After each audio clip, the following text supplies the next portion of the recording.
Hey, what's going on, guys? Andy Pride here, back with Milk and Cookies Total War, doing a solo comm on the second of the subscriber replay sent to us. This was Unicornattack.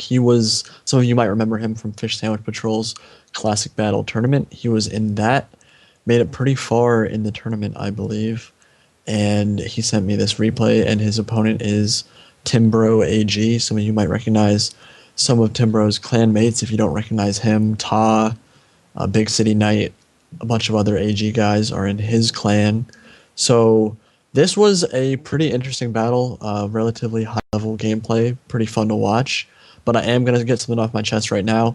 I hate that 2 years into this game, we still have dojos arbitrarily deciding matches. And I'm not going to say that this one was decided by dojos because it wasn't, but it is frustrating to me that buildings like the workshop, the sword dojo, and stuff like that can spawn closer to one person than the other. I just don't think that's fair at all. As you can see, Timbro has the farmhouse on his side, and Unicornattack has the morale shrine. I just don't think that's even remotely fair.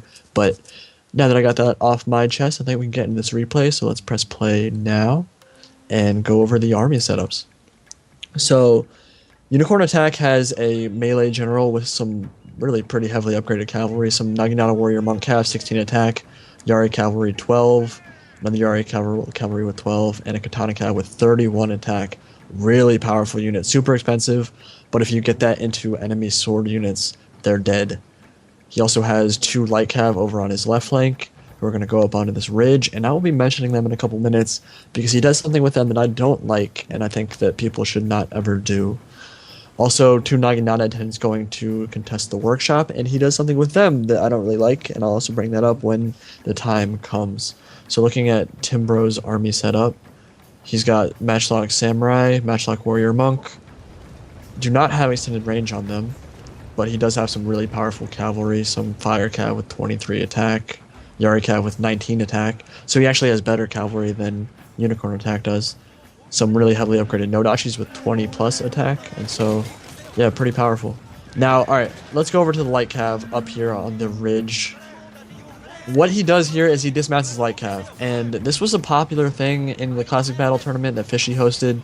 I don't like it at all. I don't think it's smart. He has Light Cav, and they're extremely mobile. They're faster than Fire Cav. They're faster than Yari Cav. They're not spear units. They're Cav units. So why would you dismount them and allow your opponent to surround you? And basically, Light Cav have super low morale, so even though they're dismounted and they're technically spear units now, they don't function like spear units. They can get killed extremely easily, and you'll see that in a couple seconds here. He's completely surrounded by this Cav, and just charging a Light Cav from the front and the rear at the same time is going to rout them, and they're not going to get very many kills at all. They're wavering at the moment, have 0 kills, have 10 losses, and I think they're going to rout off the field with only like 4 or 5 kills. So don't dismount your Light Cav. If you notice that more cavalry is coming at your Light Cav, just run your Light Cav away. And there was no reason for them to be dismounted in the first place because you wasn't capping a dojo. So yeah, I don't think you should ever dismount Light Cav. A smart player is just going to run their Cav away and then set up to get that perfect charge from both angles where your unit will rout, and it's just a waste. And we actually missed it in the middle here over by the workshop. He had 2 Naginata attendants there, and he allowed them to get shot by matchlocks. Yeah, they're only 220 Koku units, but you don't really want to let them get shot. Like, they're still worth something to you. So if you want to contest a dojo, that's fine, but contest it in such a way that they can't get shot, and then as soon as he starts moving his units up to start shooting at them, run them out, because that's just throwing away. He's going to end up throwing away about 500 Koku worth of units here, which is, again, not really worth it. So now that we've gotten that out of the way, let's shift over and, well, let's talk about the map for a little bit. Caldera is a really interesting map. It doesn't get played very often, but one of the really cool things about it, and people that don't really, in fact, I think a lot of people don't even know about it, is that you're actually capable of running your units through the middle of the lake here. I remember when the game first came out, a bunch of people just completely avoided that, and in fact, in this game, they pretty much avoid the lake as well, but you can actually put some units in the middle there, and it's actually an interesting tactical strategy that, if you have a ranged advantage, can be used to your advantage. It doesn't happen in this battle, but I think it's kind of a cool thing about this map, and really I just think it's a good looking map, a lot of terrain, a lot of interesting things going on. So Unicornattack does have a bow cav. I believe Timbro has one as well. Let me look. Yeah, I think he has one hidden in the trees at the moment. But Unicornattack is going to try to skirmish with that. They are actually pretty heavily upgraded. They have 5 chevrons. They have 82 accuracy, so really accurate unit. And they have some points in reload skill as well. But they only have 25 ammunition, and he's shot, I think, 6 or 7 volleys at a Naginata attendant. As you can see, there's a little one with about 14 men left that have shattered off the field. Yeah, you want to kill Naginata attendants when they're exposed like that, but I'm not sure they're worth 7 or 8 volleys from a bow cav. I think a simple charge from 2 cav units from different sides would be enough to take them off the field. And you do want to save those volleys, because 25 doesn't go very far. You definitely need to make sure that you target important units with those bow cav. They are just positioning at the moment. And actually, I didn't go over Unicornattack's infantry setup. Still has his Katana Cav hidden over back in his deployment zone. He has Yari Samurai on both flanks. Heavily upgraded in defense, 20 defense, which is pretty good. A non-vetted Nodachi right here, and then actually all of his Nodachis are non-vetted, which is really not a terrible idea. They're extremely cost-effective at base stat. They, again, have bonsais, so that's really all you need in a unit like that, and they can be very potent. He has his range units moving up here on the top of the ridge, and a bunch of his cav as well. Matchlock Warrior Monk, not upgraded or chevroned at all, so they cost 750. Very cost-effective unit as well. So the final engagement is going to end up occurring on top of this ridge right here, and it's actually kind of interesting that Unicornattack decided to come up here, because I would say that he might have the cav advantage with the melee gen. I would say that he definitely does. As you see, Timbro's light cav just took a volley there and route off the field. I think that he might have the cav advantage because he has a melee general, and with a cav advantage that he has, I'm not sure that I'd want to position where he's positioning right now, because he doesn't have as much room to maneuver. Like, the red line is all the way on his right flank with all the cav, and you don't have as much room to flank with your cavalry if you're positioned where he is right now. But it actually does end up working out, and you'll see what I mean a little bit later. Still skirmishing with that bow cav, who are now up to 50 kills. It's not bad, but it is a pretty expensive unit, so he's going to look to get certainly more than 50 kills before they get their money's worth. And he is bringing the rest of his infantry line up to get ready for this final engagement. Now, what's very interesting is the Katana Cav that he's kept hidden this entire time is now coming out of the forest. And like I said, they have 31 attack. So what I believe he's going to want to try to do is get them into the rear within the woods somewhere behind Timbro's line and get them hidden before Timbro notices them. I assume that Timbro does notice them, but I'm not actually sure because he never ends up sending any calves, so he might have just forgotten about it. But, I mean, a 31 attack Katana Cav on your flank or rear is a pretty scary thing. So that's definitely something that if he didn't pay attention to, he should have. I actually do like Unicornattack's positioning with his cav at the moment, now that I think about it, because they do have an uphill advantage. Any charge that they get into the infantry line will be straight downhill and will be very powerful. And he still has the Katana Cav coming around behind, and I believe he's going to start moving his matchlocks up in his bow cav to start more skirmishing. Now, I like this move with his Naginata attendant. This was very aggressive. He's going to send that forward in front of the rest of his cav units, and going to scare off Timbro's cav to give himself a little bit more room to maneuver. And honestly, I think if he could have taken a cav fight there, he would have. Timbro was smart in pulling back, but he could have definitely, if he hadn't moved back, I think Unicornattack would have taken that cav fight, and with the Naginata attendant backing up, I think he could have won that cav fight pretty easily. Unfortunately, now the Naginata attendants are not supported, and there are some Nodachis that are moving up through the woods, and they should be taken care of pretty easily. And unfortunately, the bow cav just aren't going to be able to do a whole lot at this point, because a lot of Timbro's guys are in the forest, and so those volleys won't be super effective. Some Yari cav coming up to reinforce as well now. And actually, Unicornattack sent some Yari Cav in there to kill those Nodachis, who are down now about 20 men. And the Cav fight is starting. Again, Unicornattack I think is going to have the advantage in this kind of Cav fight because he has the melee general who's going to be able to reinforce. And he's going to have the bow Cav shooting in on the flank. And some of these Cav units are actually very squishy. Timbro does have Naginata Warrior Monk Cav, which will mean those bow Cav can skirmish very effectively against those. Kill a lot of guys in each volley. Did lose that Naginata attendant, so really before the fight's actually even started, he's already lost about, I'd say, about 1,500, maybe 1,200 Koku worth of men. So I think there were some of the units here that he could have used more effectively. But again, Timbro makes the same mistake. He sends Naginata attendants unsupported for no reason. They were not going to make it to that matchlock. They just died. So, and actually we should now shift to the back because the Katana Cav finally came out of the woods and are now locked in combat with 2 Nodachis. And they are already up to 60 kills, and that number is rising very, very quickly. 75 now. 31 attack Katana Cav will kill any sword unit in the game. And Unicornattack's infantry line is now moving in for the kill.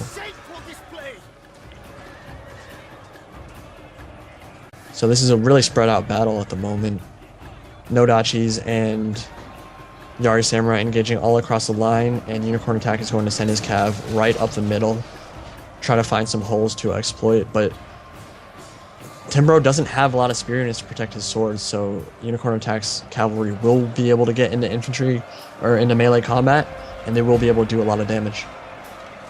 He's definitely winning on the left flank here, and he's going to look to wrap around in a minute, but Timbro has more guys in the center, and he's holding quite well there.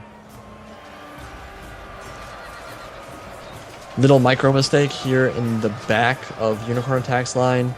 Timbro got a Nodachi into melee combat, but didn't actually click an attack order, and he didn't tie down the matchlock unit, which he should have. And so that Nodachi is going to die. Banzai's popping all over the line. Timbro just got a really nice charge off with the fire cav in the rear. And this is going to be a really, really close battle. Unicornattack did break the left flank though, and he's now reinforcing with some Yari Samurai and a matchlock, and he's going to get some flanking fire with that. It's going to be really good. This Katana Cav did die, but I believe they ended up getting above 150 kills, so they did a lot of damage. And now Unicornattack's Avatar's Bodyguard is locked in combat with Timbro's, and being a melee gen, he will be able to do a lot of damage there. But actually, he just pushed through to take out the matchlock. It's very smart. That matchlock is going to be able to do a lot of damage if he leaves that uncontested, and so he's going to be able to take that out with the melee general. And that matchlock samurai just has no chance in melee combat. Pretty close though, I gotta say. I don't remember who wins this game actually, but I do remember it being extremely close. He has his melee gen free in the rear now. He's going to be able to get another rear charge off with them. But Timbro does have the cav advantage still. He still has fire cav with 27 attack. Yeah, 25 attack, excuse me. 27 men left in the unit. And it's just a grind out now between these two Nodachis. Whoever wins that will be able to push on and kill the enemy general. But Unicornattack is starting to win this melee fight, I think. Yeah, Yari Samurai Nodachi is coming in to kill off what's left of Timbro's general. And a really, really dangerous cav fight here for Unicornattack's gen, because they're in melee combat with the light cav and the fire cav. And those fire cav actually have as much melee attack as Unicornattack's melee gen. They're wavering now and about to shatter. And if he loses his gen here, this could be the game for him. His gen does rout, but I don't think it dies, so he's not going to get the morale penalty. And now, actually, Timbro's general just died as well. So Unicornattack won that battle. Extremely close, extremely exciting. And the only unit left now is this Nodachi and Banzai. 20 men left in the unit. Brave last stand, but they are not going to be able to change the outcome of this battle. So let's just get a close-up of them doing what they can in melee combat against some Yari Samurai. Oh, guy just got stabbed in the neck. Not a fun way to go. And that is going to be your battle, folks. So I think we should look at the stats after this, and so I will see you in a minute. Alright, welcome back. So I think there are a couple things that could be learned from that battle. One, I think Unicornattack's positioning was great. Besides the dismounting the light cav and the Naginata attendants that he sent to contest the dojo, where he basically sent them as lambs for slaughter, which I don't agree with at all, because they are only 220 koku, but that kind of koku adds up, and they're units that can be used more effectively for other things. But besides those two things, I think his positioning was great. I think he did a great job with his matchlocks on the flanks. It's something that you just don't see enough, actually flanking with matchlocks. He did that really well. His infantry engagement, I think, was pretty good, especially considering that his opponent had the infantry advantage with the vetted no-dachis, while he had non-vetted no-dachis. And I think he basically just did a great job flanking with his units, getting his Yari Samurai around behind, and sending his Cal right up the middle to just break through and send his Genin to kill matchlocks. I think he just played pretty well. Looking at the unit stats, his Katana Cav did absolutely fantastic. It went into 2 sword units and killed them, and basically took out 2 infantry units for free. It was a great use of his Katana Cav, and I think Timbro could have done a better job realizing that he was getting flanked by Katana Cav. That minimap is always up in your top right hand corner, so you should always be taking a look at that and seeing if there are any red dots coming up behind you, because if there's one, turn around and kill it. He had the Cav to kill it, but he just didn't notice it, and that definitely hurt him that battle. His General's Bodyguard did fantastic, 183 kills as well. Very good. It did end up routing, but late in the battle when it wasn't as big of a deal. Did a great job with his Matchlock Warrior Monks, got a lot of kills, and really he had his no-dachis didn't do great, but really throughout his entire infantry line, I think they all did. I mean, they did their jobs. They won the battle for him. Timbro, on the other hand, had a Fire Cav, the 25 attack Fire Cav with 134 kills. Very good.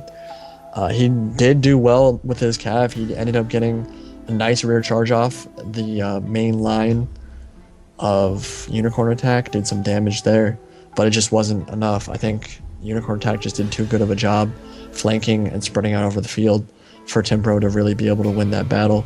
It was really close though, really exciting battle. So I hope my casting did it justice, and I hope you guys enjoyed that replay, and I will talk to you later. See ya.